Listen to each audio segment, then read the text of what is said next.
Alors, comment avez-vous connu Barthabas? Depuis toute petite, en fait, c'est ma maman qui m'a fait découvrir les spectacles de Barthabas à Zingaro et qui m'a parlé de l'ouverture de l'académie en 2003. Ok. Et pourquoi avoir choisi Barthabas et pas un autre? Parce que en ouvrant l'académie, en fait, c'était non seulement du spectacle équestre, mais il y avait aussi toute la partie de formation, parce qu'on ne fait pas que du cheval à l'académie.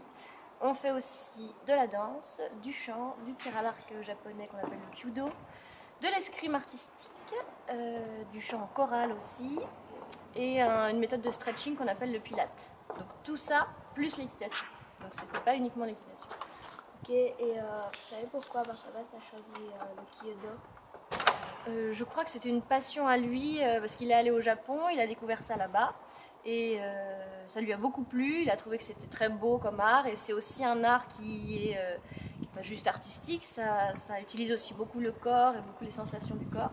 C'est un gros travail sur la position, sur la respiration, qui sert aussi beaucoup au cheval.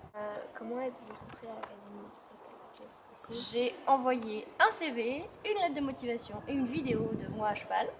Et ensuite j'ai été recrutée sur dossier, donc il y avait plusieurs dossiers en même temps. Et donc on a évalué le mien, ça leur a plu, donc ils m'ont proposé de venir faire un essai. Je suis venue parce que évidemment j'avais très envie. Et suite à l'essai, ils m'ont dit bah c'est bon, on vous garde.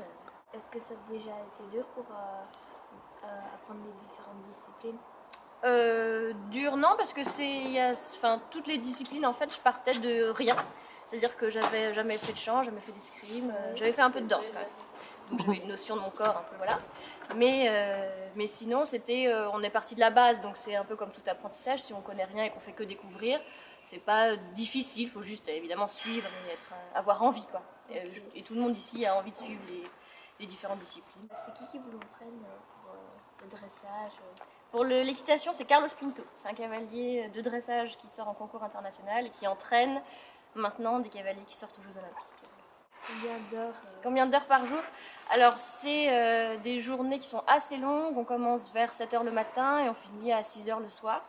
Sachant que dans une journée, il faut qu'on ait sorti nos 5 chevaux et qu'on ait fait en plus entre une ou deux disciplines qu'on a en plus, donc soit de l'escrime, soit du chant, enfin toujours les mêmes disciplines, qui rentrent dans une journée, sachant que comme on est en spectacle le samedi et le dimanche, la semaine elle est du mardi au vendredi parce qu'on ne travaille pas le lundi. Donc c'est en 4 jours, il faut qu'on ait pu faire toutes les disciplines pour être prêt le week-end. Avez-vous déjà été? Alors oui, évidemment oui, j'ai envie de dire, de toute façon, sinon c'est qu'on s'est trompé d'endroit, je pense, si on n'a pas de stress, donc évidemment les premiers spectacles, la première fois qu'on fait le spectacle, il faut penser à tout, il faut penser à la chorégraphie, à être ensemble avec les autres, à son cheval, évidemment s'il va être bien, à pas être trop fermé, trop non plus concentré, il faut pas non plus que ça se voit trop, que c'est la première fois qu'on fait le spectacle. Et c'est d'essayer de faire un peu rêver le spectateur, donc de donner le meilleur de nous, le meilleur des chevaux. Est-ce que vous avez eu déjà des imprévus dans le spectacle? C'est arrivé. C'est arrivé forcément et je pense que ça continuera d'arriver parce qu'on travaille avec le cheval et c'est pas comme une troupe de danseurs qui sont que des gens ou une troupe de, on va dire, magiciens qui travaillent avec des objets et des choses qui sont statiques et inanimées. Nous, on a l'élément cheval qui sait pas trop pourquoi il est là, même si nous on lui explique, il comprend pas non plus forcément.